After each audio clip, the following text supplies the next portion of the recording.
Hola, ¿qué tal? Buenas tardes, bienvenidos a Marismas del Sueño. Hola, ¿qué tal? Buenos días, buenas tardes, buenas noches, dependiendo de dónde, a qué hora nos escuchen.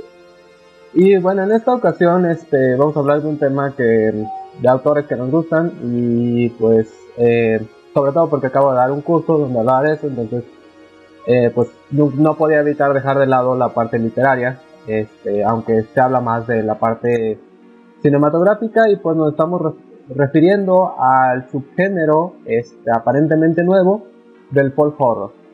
Y pues es un poco largo hacer como un rastreo de dónde ha surgido el término, porque por ejemplo hay algunos críticos que a principios del siglo XX, específicamente un crítico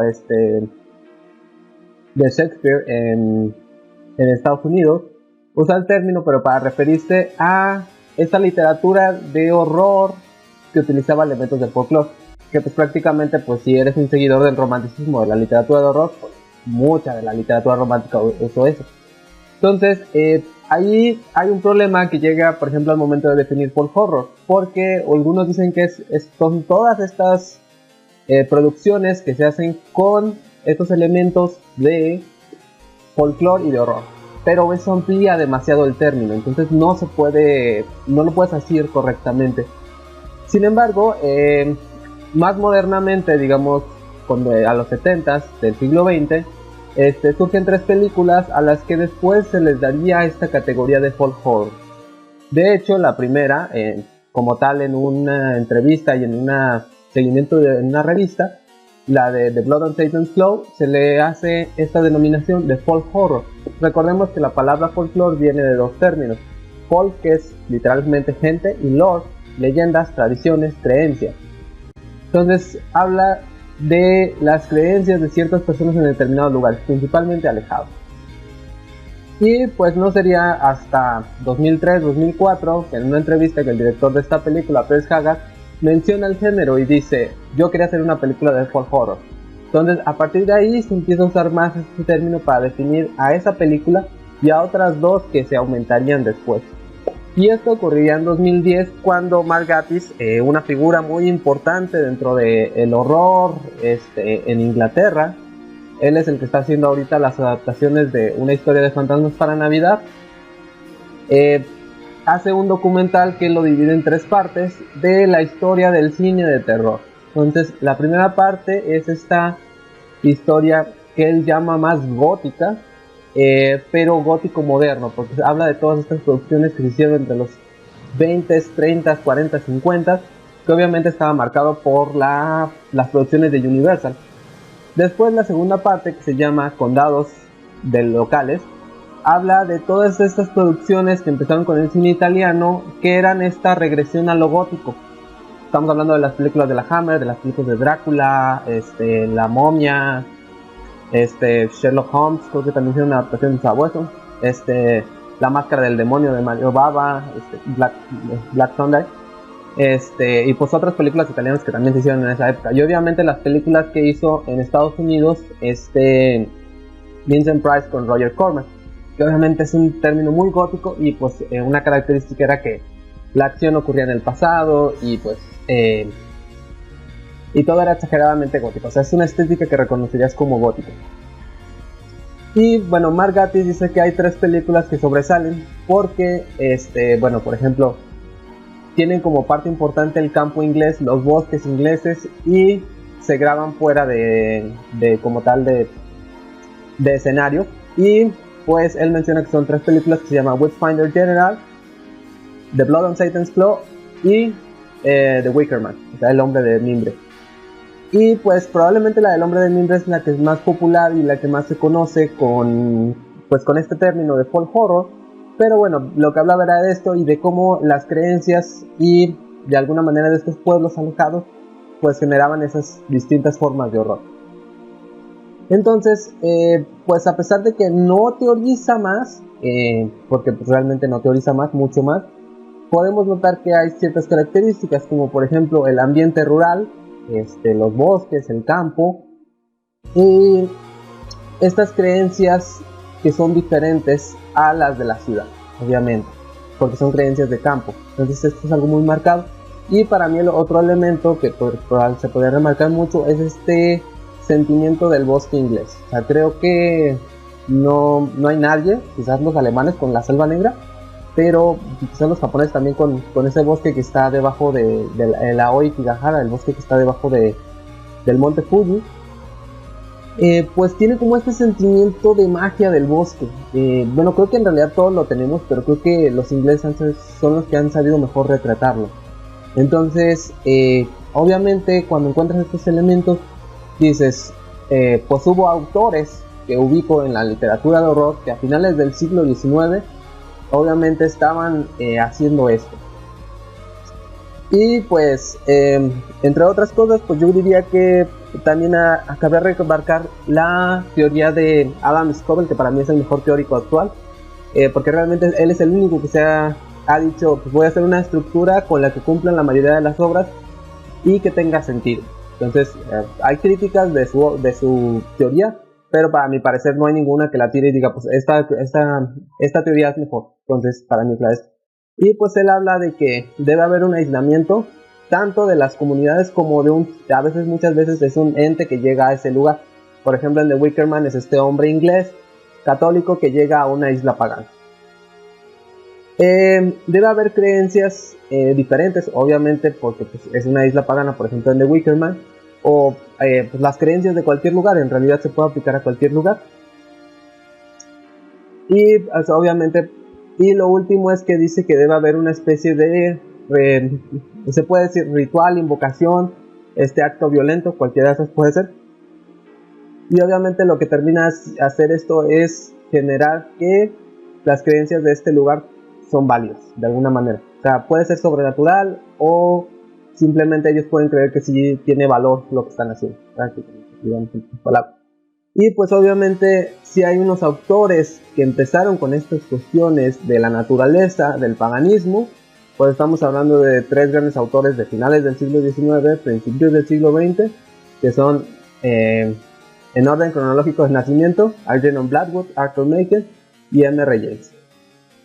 Así es, ellos, nombrados por el mismo Lovecraft como los grandes maestros, en su magnífico ensayo El horror sobrenatural en la literatura,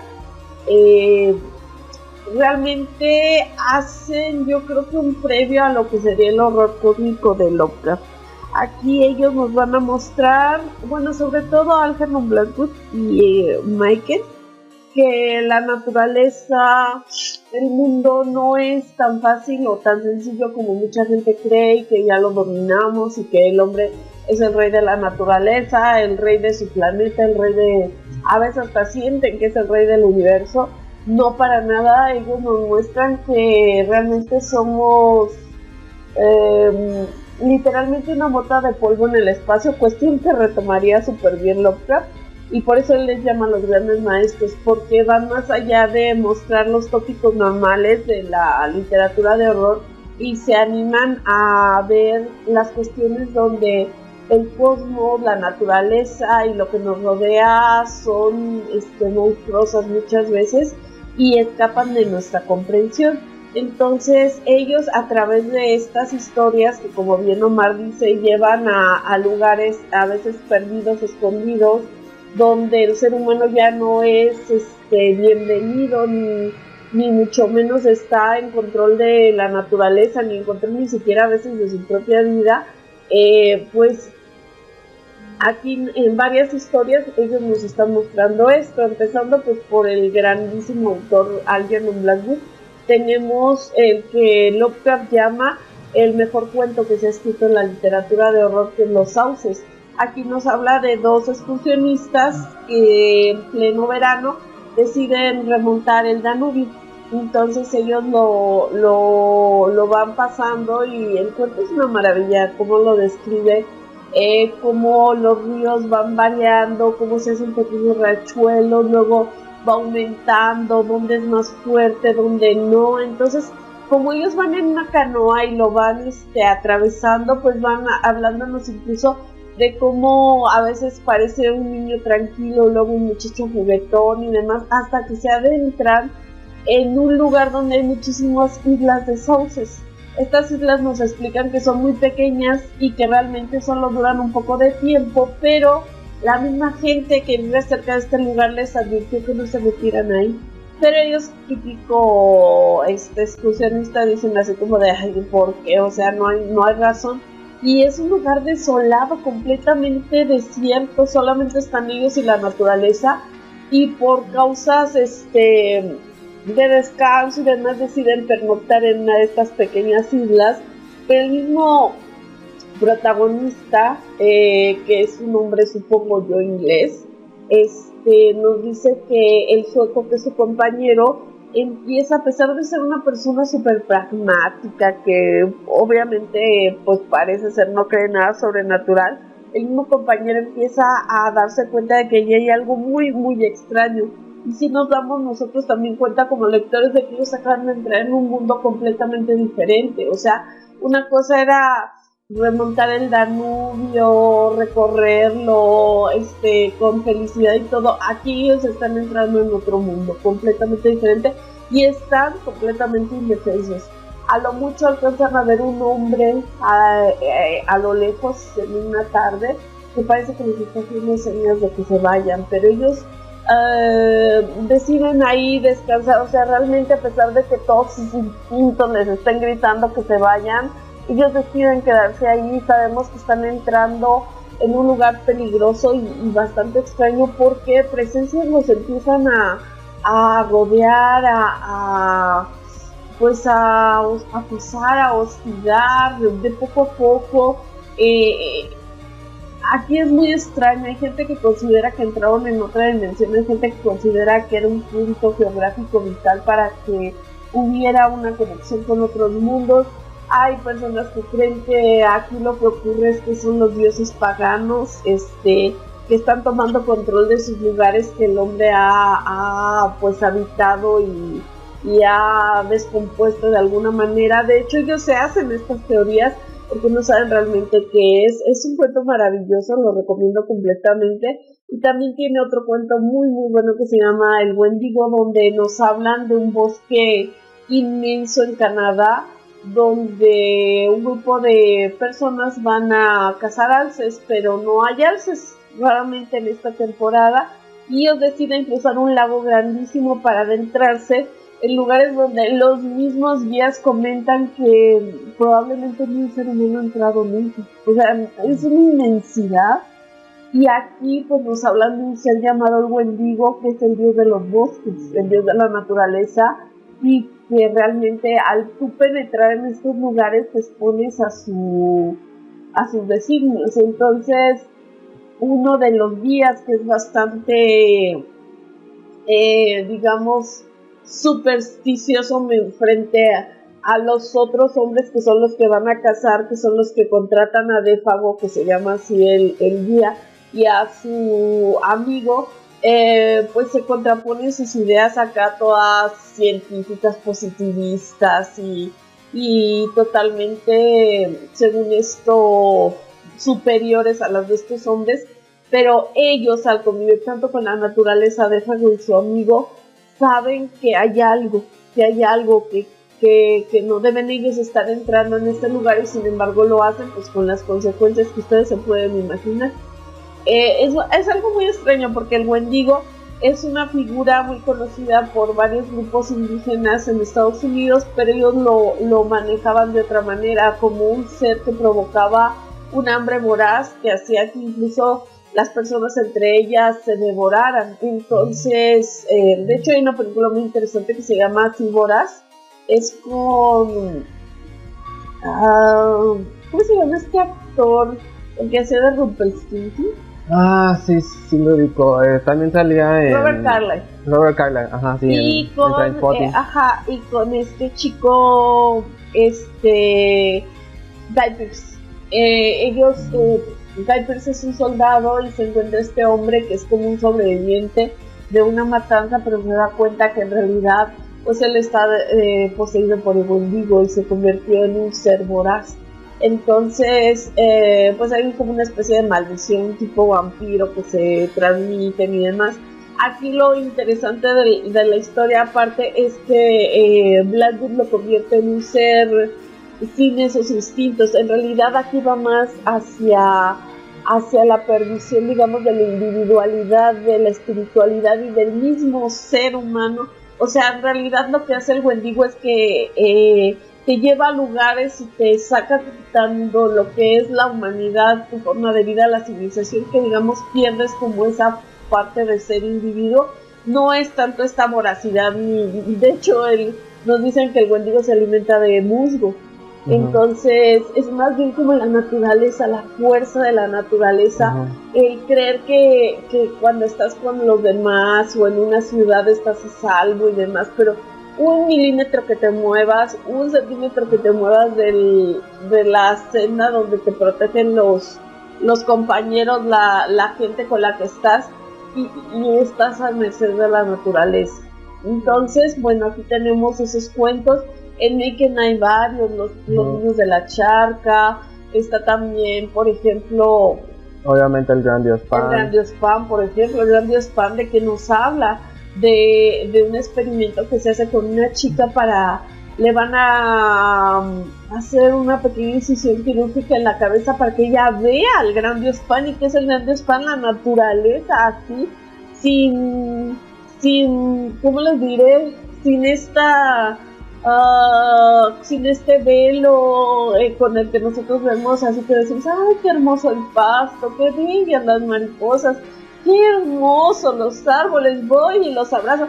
O sea, no, te van a quitar el velo y vas a ver la naturaleza con toda su majestad, con toda su fuerza, la naturaleza que no es ni compasiva, ni amorosa, ni nada, es una fuerza vital. Entonces la chica se vuelve loca, pero esta chica la que operan, pero al mismo tiempo algo le engendra esta naturaleza y tiene una hija que también es una especie de monstruo que con el tiempo se va a demostrar que es algo así como una ninfa terrible, y se llama ella ¿cuál es el nombre de la chica? ¿Cómo lo pusieron? No recuerdo, pero el apellido era Baum. Ajá, Helen Baum era Helen Baum. Helen Baum se convierte en una mujer misteriosa, hechicera, que todos a su alrededor o quedan locos o quedan marcados, estigmatizados. O sea, ella provoca... De hecho, los destruye completamente. Los destruye porque la naturaleza destruye. Ajá. Su padre es el Gran Dios Pan y ella es su hija, tanto espiritual como carnal, y ella destruye todo lo que está a su alrededor.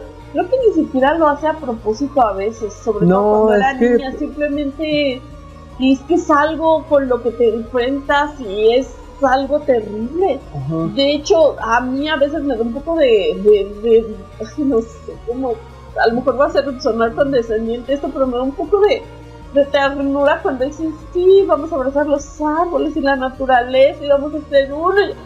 Si no están conscientes de lo que están pidiendo. O sea, imagínatelos un día en un bosque perdido, o en un riachuelo, o en un río como andaban estos hombres en el Danubio, o descendiendo un volcán, o pues dices tú, realmente respeta, es algo terrible, es algo increíble, ni siquiera hay palabras, y estos grandes autores pues o sea, nos lo están mostrando y nos dan una idea de lo que puede llegar a ser la naturaleza. También en Nicken está hablando, bueno, no tanto, pero pues la pirámide de fuego. La pirámide de fuego que es completamente folclore. Sí, donde nos hablan de una chica que ha desaparecido de un pueblo distante, estos pueblos de Gales perdidos, y donde se empiezan a encontrar un hombre en una cerca que da hacia el campo, unos ciertos dibujos donde él piensa que le están hablando como que hay un lenguaje secreto, y lo hay, pero él lo interpreta mal, donde cree que le van a robar algo y demás, y no, en realidad hay una iniciación, o no una iniciación, sino como un ritual en donde esta pobre chica perdida pues va a tener un lugar preponderante. Que obviamente pues está basado en estas seres que pues féricos, no recuerdo obviamente. Ajá. Lo que serían las hadas, los duendes, los gnomos, y es interesante porque no solo él, o sea, también por ejemplo John Buchan, mencionan varios autores Así como de, oye, pero ¿qué tal que si estos seres fueran como pues unas deformaciones humanas o algo que estuvo antes de los humanos? Sí, o sea, mucha gente lo toma por hadas o ve que los llaman los seres pequeños. Estos seres pequeños no serían acá estas haditas de Peter Pan, todas lindas, ni nada. No, sería algo de verdad tenebroso.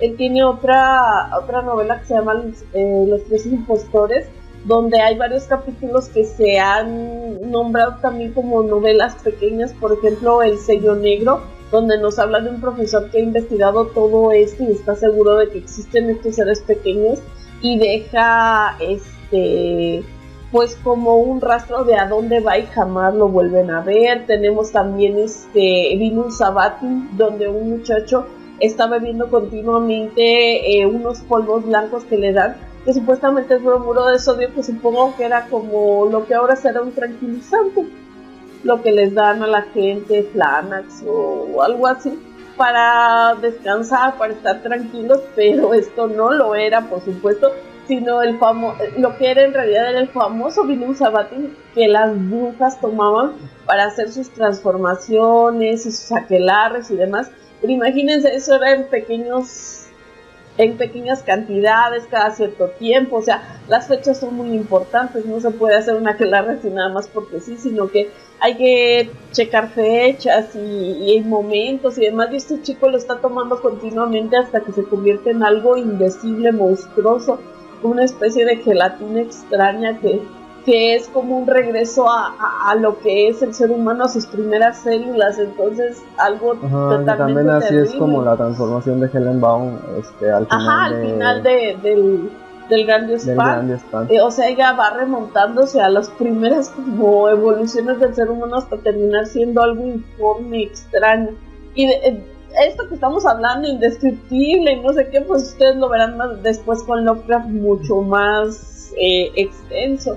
También creo que hay un cuento muy bueno sobre esto que se llama El hombre que fue demasiado lejos, de F. Benson. Creo que bastante define lo que estamos platicando ahorita. O sea, hay un hombre que incluso rejuvenece, se ve hermoso, joven, jovial. A su alrededor parece que todo florece. Él siento yo cuando lo leí, que era como una especie de fauno de la naturaleza, pero él quiere ir más allá. Él quiere que no sea el Grandiospan en persona, o sea, él quiere enfrentar no solo la parte bonita de la naturaleza, lo que decíamos de, ay, qué bonito, los árboles y todo, y claro que es hermoso, y uno disfruta yendo a un bosque, a un campo lleno de flores, o sea, esa parte es hermosa, pero si quieres ir más allá, hay una parte terrible, y esto es lo que le pasa a este hombre que de hecho, esto es muy interesante porque remontándonos a esta parte griega, esta idea de los faunos y de quién es el dios Pan y demás, muchas veces se le representaba a él como el dios de los ganados, de las ovejas, y se le representaba como un fauno, un sátiro con piernas de cabra y que tocaba una flauta. Entonces en estos cuentos es muy interesante, sobre todo en El hombre que fue demasiado lejos y en otras historias, que de repente oyen una música en el bosque y esa música es como flauta, entonces ya te va dando la idea de que el dios Pan está cerca. De hecho, como un dios terrible, caprichoso, que puede hacer lo que quiera, como que se interesa por este hombre que quiere verlo, pero por los resultados son terribles, porque la naturaleza no era lo que él había al principio como manifestado. Esa parte bonita él la tenía, donde viviera un paraíso lleno de flores, todo florecía a su alrededor, él era como un espíritu de la naturaleza, este señor, porque era un señor pero parecía un muchacho, parecía como que había rejuvenecido 20 años, pero cuando se enfrenta a la parte ya fuerte, así como digamos el dios Pan de Naked, esta versión de este ser ya en toda su gloria, en toda su majestad, y que no vio todo lo que quería ver, pues esto es destructivo, porque la naturaleza no era lo que él pensaba, no era algo amable, no era algo bonito, no era, o sea, era cuestión indiferente, amoral, lo podríamos decir. O sea, cuando un huracán destruye, no es que lo haga a propósito ni con maldad, o sea, es nada más la fuerza de la naturaleza, y eso es a lo que este muchacho se está enfrentando. Entonces, aquí vemos muchas de estas historias. Si tú quieres hablar de M.R. James, pues adelante. Sí, bueno, es que de hecho, por eso cuando yo daba el curso, yo lo subtitulaba Paganismo y Miedo a la Naturaleza, porque tanto a la naturaleza, o sea, tanto era como la naturaleza humana, pero como esta naturaleza, o sea, total, y de hecho creo que eso también se olvida mucho, o sea, que en realidad, pues el Dios, o sea, es difícil a veces definir Dios, porque a veces tomamos simplemente la definición que viene de la tradición judío-cristiana, y pues ahí entra en conflicto con muchas otras cosas, pero lo que sí es que podríamos decir que es algo que es más que un nombre. Entonces, y dentro de eso a veces puede ser terrible, o sea, como decía Gaby, o sea, es que en realidad no sabemos con lo que estamos viviendo, pues, o sea, yo lo veo como un poco cuando encuentran estos elementos super radioactivos, o sea, así como y que lo querían usar para todo, y la gente terminó muriendo pues de cáncer, porque pues porque era algo que con lo que no puedes lidiar. Entonces, que curiosamente también es por estas épocas. Creo que estaba ahí, o sea, creo que se estaban dando cuenta de todas estas cosas que había, cuando encontraron los dinosaurios, o sea, que decían, oye, ¿sabes qué? Pero estuvo otras cosas antes que nosotros, cosas muy grandes, cosas que nos pudieron haber matado. Entonces, creo que es un reflejo de todo esto. Y pues obviamente M.R. James, aunque no tanto, porque él venía de una tradición muy fuerte del Ghost Story, que también un poco ellos, pero Blackwood y Maken como que reaccionaron y decían, es que sabes que nosotros ya no queremos hacer Ghost Story, queremos hacer otra cosa. Pero creo que M.R. James también tiene los elementos del folk horror, de un folk horror, pues obviamente su literatura era literatura, ellos le llaman en inglés scholar, académica, porque pues digamos que M.R. James era el único que socialmente podría catalogarse como un erudito. Era arqueólogo, era bibliógrafo, era filólogo, o sea, tenía un conocimiento muy grande. Y creo que sobre todo dentro de esta parte de la arqueología, su gusto por las iglesias, por todas estas tradiciones que había, mantenía ese sentido del folk horror. Y bueno, hay varios cuentos que yo podría mencionar. Creo que quizás pues uno de mis favoritos, Los sitiales de la catedral, que pues es de un hombre que se ve amenazado por unas presencias de unos seres que están en los sitiales de la catedral, que son unos seres tallados, que después, como se va descubriendo la historia, venían de un árbol donde hacían sacrificios en el bosque, y que eran de un ente, de un dios. O sea, les digo, no parecería a primera vista que no, pero sí es ese elemento que irrumpe. O por ejemplo en Los corazones perdidos, este señor que estaba buscando a estos corazones puros para hacer un ritual pagano. O sea, es esta idea del paganismo, les digo, y está muy clara en M.R. James. También por ejemplo el tesoro del abad Thomas, ese ente que cuida ese tesoro, que parece un ente totalmente Lovecraftiano. Obviamente Lovecraft tomó de aquí su influencia, y él no lo niega, es claro, pero existen todos estos elementos ahí que están ahí tal cual, que creo yo que es un paganismo de manera diferente. O sea, quizás con M.R. James no hay tanto esta fascinación del bosque, que me parece que sí es como muy en Arthur Machen y en Blackwood. Pero sí se menciona ahí que está allí el bosque, que están estas comunidades alejadas, porque aparte él era como de la parte este de Inglaterra, West Anglia, ¿qué te lo dice? Ajá. No, East Anglia, algo así. Sí, bueno, sí, no me acuerdo. Es West Anglia y East Anglia, dependiendo. Pero es que no me acuerdo cuál es, donde creo que él era de East Anglia. Ok, entonces de ahí Suffolk, creo que es de donde toma mucho. De hecho, creo que hay hasta una guía para los ingleses que hacen eso. Y pues, obviamente les digo, o sea, están estos elementos de paganismo ahí en M.R. James, y solo que están de manera diferente, ¿ok? Sobre todo porque yo creo que También tenían Maken y Blackwood una tendencia más hacia estas partes esotéricas, ocultistas, pues ellos formaban parte de la Golden Dawn, que después se salieron porque pues, no era lo que estaban buscando, pero encontraron como un nido para que les sirviera para la parte artística, y creo que eso es lo importante. Ajá. Yo creo que, bueno, perdón, ¿sí? Para dar un poquito más, hablar un poquito más de Maken, sí, yo también creo que esta cuestión de las catedrales y de estos lugares como apartados tomó, digamos, un poco la cuestión del bosque, pero, por ejemplo, en Panorama en la Colina, ahí sí tenemos este bosque, a lo mejor no hay un dios ni nada, pero era un bosque donde se ajusticiaba a la gente. Entonces, este bosque, a través de los ojos de los muertos, porque había un hombre que se dedicaba a buscar restos romanos, en esta parte como que hay muchísimo, escarba un poquito y sacan mosaicos, partes de casas, y como que quedó muchísima de la presencia de los ingleses, perdón, de los romanos antiguos. Entonces él lo que nos habla es que en este bosque se puede ver qué había antes, porque este hombre, un anticuario, bueno, no, ni siquiera era un anticuario, creo que era un relojero, pero él se las daba de arqueólogo aficionado, que creo que es bastante fácil ahí. Sacó huesos, los molió, hizo como una especie de brujería con ellos, y con eso él hizo unos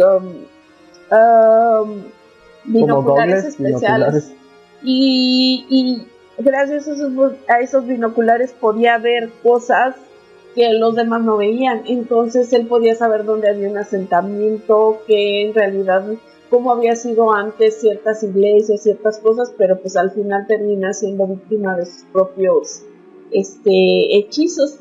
También creo que en el segundo el pozo,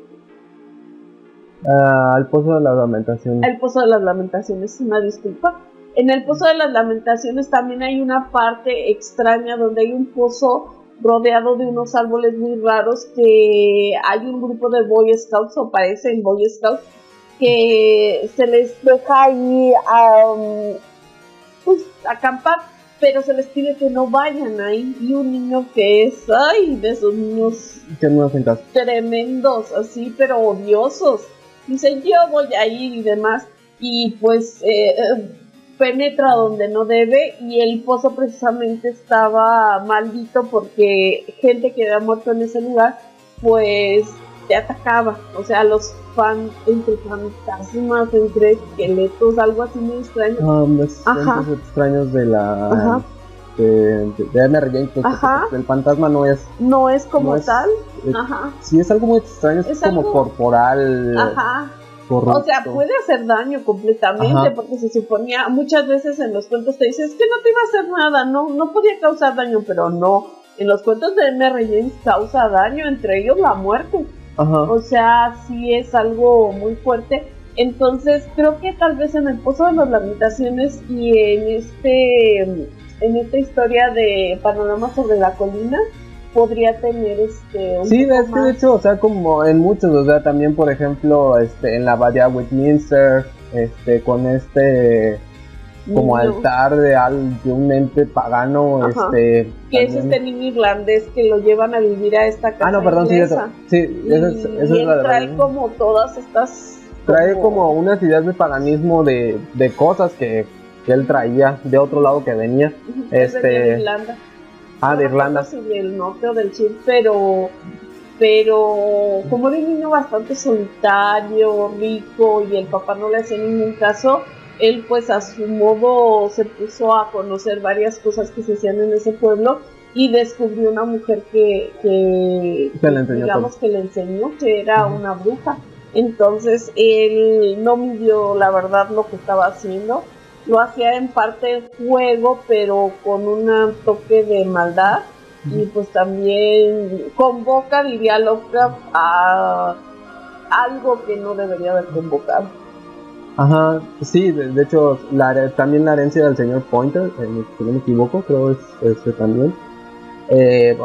Perdón, ahí es donde sí es este altar de un ente pagano, o sea, en realidad había muchos, o sea, como que M.R. James pues hablaba pues de esta parte pues oculta, que estaba ahí como un arqueólogo, o sea, esta parte oculta. Y en realidad muchas de las locaciones son locaciones alejadas, o sea, el Conde Magnus, Corazones Perdidos, la Bahía de Westminster, no, perdón, sí, la Bahía de Westminster, les digo esta, Panorama desde la colina. Ajá. O sea, toda esta parte alejado de estos entes. Los 12 cuadernos, ¿sí sabemos? ¿Cuál? Es que es rara el nombre que le pusieron acá. Es algo así en inglés, como los cuadernos, los libros de oraciones. Los extraños libros de oraciones. Donde una mujer, una inglesa, que había, pues obviamente una mujer de la nobleza, cuando ocurre el asesinato del rey Carlos I, Cromwell toma el poder, deshace la iglesia, lo que había hecho Enrique VIII con los monasterios y demás, Cromwell los termina su trabajo, pero a lo grande, o sea, los echa afuera a los monjes, los asesina, cierra iglesias. Bueno, aquello fue, bueno, en algunos casos hubo asesinatos, en otros no, obviamente. Tampoco voy a decir que fue como el hombre más malo, pero derriba lo que es la Navidad y demás. Se nos habla de que muchos nobles escondieron a los sacerdotes para que no los mataran. De hecho, hay muchas como pequeñas capillas dentro de sus casas, como un cuartito que es entre capilla y les llaman el cuarto del sacerdote, porque están ahí escondidos. Ellos escondían tanto a los sacerdotes como a los que estaban a favor de los reyes, a los que eran realistas. Y una de estas personas tiene unos libros de oraciones muy especiales que mandó a hacer, donde literalmente le desea así como que lo peor a Cromwell, y son libros muy extraños porque están encuadernados en una época muy difícil, muy complicada para la iglesia, y que esta mujer mandó a hacer como una especie de hechizo para derribar a Cromwell. De hecho, se nos dice que cuando él muere, mucha gente fue y le bailó en la tumba, como que era casi un tour, así como que, pues tú eres de allá del norte, del sur, del este, sí, vamos, y se iban en caravanas para irle a bailar a la tumba del odio que le tenían, y esta mujer era una de ellas. Y de hecho, cuando muere, en esa capillita muy bonita que tenían, pero no eran las capillas donde se escondían, sino ella tenía literal su capilla y no la cerró. Era una mujer terrible, por lo que se nota, muy fuerte, muy valiente, muy decidida, y deja esos libros de oraciones. Entonces se nos dice que esos libros, cada cierto tiempo, que creo que era el aniversario de nacimiento y de muerte de Cromwell, los libros se abrían solos y se veían luces y demás. Entonces te da a entender como que ese hechizo se viene repitiendo, pero a alguien, un anticuario, que es el que los ve, les dice así como que tengan cuidado que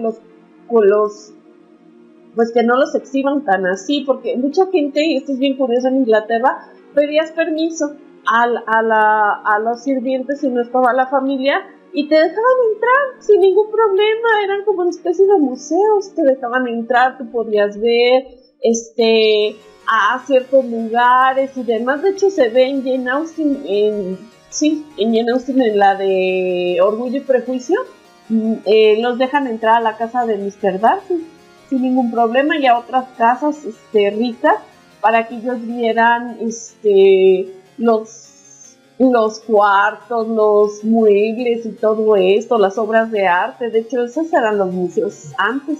Entonces aquí dejan entrar a un hombre para que vea los libros y se los roba, porque se los dejaban ahí para que sacaran fotos, dibujos y demás. Y pues hay una venganza, porque con esta señora era como la de Más Negro que la Noche, era alguien con la que no se debían meter, definitivamente. Entonces, pues sí vemos todas estas historias bien interesantes también en M.R. James. Y hay muchísimos otros autores, solamente estamos mencionando como a los más conocidos. Más bien, pues los primeros, o sea, los que digamos que empezaron como a entablar, a establecer el género. O sea, porque por ejemplo no hablamos de la novela de El Terror, de Arthur Machen, que también creo que es folk horror, predecesora de Los Pájaros, de Daphne du Maurier, de ¿cómo se llama? El Juego de los Niños, que es la novela en la que se basa después Narciso Sánchez Ignacio Sánchez Bárbaro. Perdón, se me olvidó. Ya conocerán a este director español que hace ¿Quién puede matar a un niño? Obviamente Super Folk Horror, que también después está, por ejemplo, Los niños del maíz de Stephen King. Ibáñez, creo que se apellidó. Ibáñez, ajá. Y pues muchísimas obras después, sobre todo mucho anglosajón. Británico ya en general, y les digo, John Buchan, Fiona MacLeod, en realidad era un hombre. Actualmente, por ejemplo, de quien hemos hablado mucho, Adam Neville, es muy fanático del folk horror, y él hace folk horror, o sea, como que le gusta mucho. Es algo muy inglés. Sí, si quieren una obra así de folk horror actual, El Ritual. Ajá. Definitivamente El Ritual. Porque, o sea, a mí me encantan Los Últimos Días, pero El Ritual es la de folk horror definitivo. Un grupo de amigos que son ingleses y viajan a Suecia. A Suecia, y se meten a un bosque. Y pues la mala forma física, entre otras muchas cosas, pues los obliga a como a cortar. ¿Y cuál es el mejor lugar? Un bosque desconocido. Claro, un bosque por el que nadie va, porque ni conocemos. Vámonos por ahí. Y obviamente, pues, ¿cómo creen que acaba eso? Ajá, Tremendamente mal. Pero el viaje es que es una maravilla. Cómo se van adentrando en el bosque, cómo los van acechando, cómo los van acosando, lo que se van encontrando. Ay, no, es genial, se lo recomendamos completamente El Ritual. Sí, de hecho, y pues obviamente también todos los, porque M.R. James es una escuela en Inglaterra, y surgieron muchos autores, y muchos autores también tocan estos temas de la misma manera que M.R. James, de esto del paganismo, de ese folclore, de estas iglesias abandonadas. Hay un cuento que a mí me gustó mucho, que se llama El Mural, de Ryan Johnson, que habla de un santo apócrifo, y o sea, y es seguidor de una escuela, de la escuela de M.R. James. O sea, le digo, también hubo seguidores de Arthur Machen, de Blackwood, obviamente. Sí. Adam Neville reconoce en El Ritual la influencia de Blackwood, de Arthur Machen. Entonces, obviamente, como debe de ser, porque de verdad hay que reconocer. Por ejemplo, no lo sé porque no la conozco muy bien, pero yo leí la novela de Mariana Enríquez, que es Nuestra parte de noche. Me gustó, no me gustó, hubo partes que sí, hubo partes que no, hubo partes que más, pero la verdad sí es una muy buena historia, aunque es un poco larga, la verdad. Creo que de repente entiendo un poco por dónde iba, que cada personaje dijera como su modo de ver la historia y demás, aunque después lo cambió un poco. Pero yo siento que esa novela, no sé, dudo que nos vaya a escuchar alguna vez, aunque sepa quiénes somos, pero sinceramente yo la leí y dije, es que esta novela le debe muchísimo, y yo creo que ella está de acuerdo, no creo que se ofendiera, obviamente a Lovecraft, pero a Machen y a Blackwood muchísimo. Ya se entiende. Muchísimo, ya se entiende. Sí, de hecho. Pero siento más que a Blackwood y a Machen, en verdad, o sea. Y es que esta visión de la naturaleza, de la oscuridad a la que ella llama a este ser extraño, Dios, no sé qué era lo que esta secta extraña convocaba. En verdad, hay que agradecer a estos grandes autores, porque yo siento que ella hizo esa historia y que es bastante buena. O sea, ahora lo pienso más y creo que sí es muy buena. Hay partes buenísimas, sobre todo la parte donde nos narran la infancia del hijo del protagonista con sus amigos, un homenaje, claro, creo yo, a eso. Es muy buena en esa parte. También tiene otras cosas muy buenas, también obviamente lo de la oscuridad, la secta que hace esta familia extraña y demás, pero creo que sí le debe muchísimo a estos autores. Y es muy bueno, porque si lees grandes autores, pues tiene que salir algo muy bueno, aplicado a tu modo de ser, porque sí es una novela en argentino, literal. O sea, muchas cosas yo las leí y yo decía, no sé qué será. Y andaba buscando, pues esto es esto es lo otro, esto es esto. O sea, obviamente uno conoce cosas de ellos como los alfajores y demás, pero luego te hablaba de cada cosa que uno decía, literal está en argentino, eso es muy interesante. y es una buena manera de narrar también. No es el léxico. En cuanto a la narración es muy interesante porque de repente está en tercera persona, en primera persona, luego parece que está en primera persona pero está en tercera persona. O sea, ese juego es muy interesante. Sí, es una novela muy buena. Pero sí siento que le debe muchísimo a estos autores. Sí, de hecho, pues obviamente creo que ella es de las que ha reconocido como pues obviamente toda esa influencia de literatura de horror, que de hecho a mí me da risa porque muchos teóricos modernos pues como que apenas están empezando a aceptar un poco más del horror, sobre todo porque esta y otras escritoras modernas pues están hablando como de horror, pues. Un horror a veces muy social, que el horror no deja de ser hasta cierto punto social, pero que a veces se pervierte un poco. Y pues obviamente la idea principalmente es que creo que pues el folk horror es netamente británico, y de hecho pues el hecho de que en algún momento hubiera folk horror revival, o sea que se volviera a hacer un montón de cine británico, anglosajón de folk horror, pues implica eso, pues o sea que están ahí, estuvo ahí y va a seguir ahí, pues, y se va a seguir haciendo. Y pues pues eso sería todo. De que nomás una última acotación. Yo estoy de acuerdo, es británico como es la literatura de horror, ahí nació, está fechada, es lo maravilloso de este subgénero literario o género literario, dependiendo quién lo maneje. Pero esta es la maravilla, o sea, ¿sabes cuál fue el primer cuento de vampiros?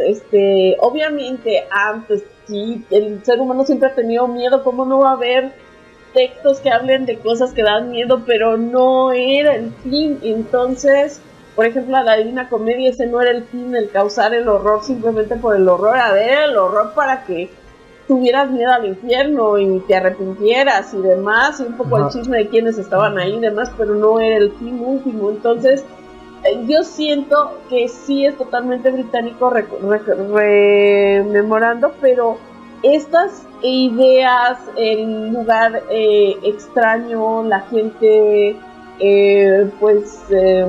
solitaria, recluida en ciertos lugares y demás, se puede aplicar en otras de partes. hecho o sea, por ejemplo, lo que decíamos de nuestra parte de noche, yo siento que aquí en México hay unos lugares que están, pero sí, geniales para este tipo de literatura. De hecho, o sea, prácticamente se puede aplicar, o sea, puede ser universal.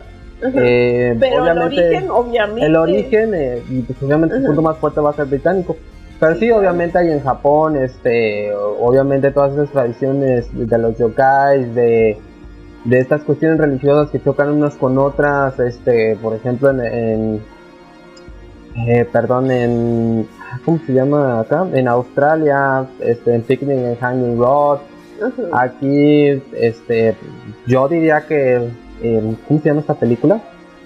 El libro de piedra es un ejemplo de folk horror mexicano, o sea, muy fuerte. Obviamente, por ejemplo, el cuento largo del Bigi de Nikolai Gogol es un cuento de folk horror ruso, o sea, no puede ser, hay ejemplos, yo creo en cada lugar, pues obviamente también es a veces lo complicado como conseguir de todos los lugares y saber de todo, pero obviamente hay en todos lados. No, yo nada más así esta acotación simplemente porque creo que es muy importante que vean que este miedo a la naturaleza, llevar rituales en lugares antiguos, extraños y demás, pues simplemente es parte de nuestro ser como seres humanos. O sea, muchas veces la gente desoye a los lugareños y va y hace lo que le da su gana en lugares donde nunca ha estado y cree saber más que ellos, por esta noción de la ciencia, que todos lo saben y ellos son más que los demás, que lo conocen, son educados, han ido a la escuela, y realmente el ser humano es nada frente a la verdadera naturaleza.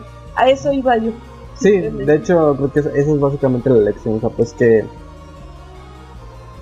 es esta, porque a final de cuentas la racionalidad y como esta parte de la ciencia, la creencia en la ciencia, en la urbe, pues es algo moderno, o sea, realmente, y es como lo antiguo, lo arcano contra lo moderno, pues, y que en realidad en la mayoría de todos los casos termina siendo conquistado por lo arcano, pues porque es algo que estaba allí, estuvo ahí y va a seguir ahí.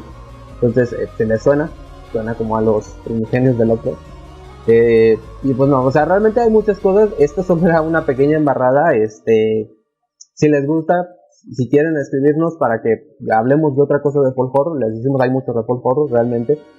Y pues nada, es todo por ahora.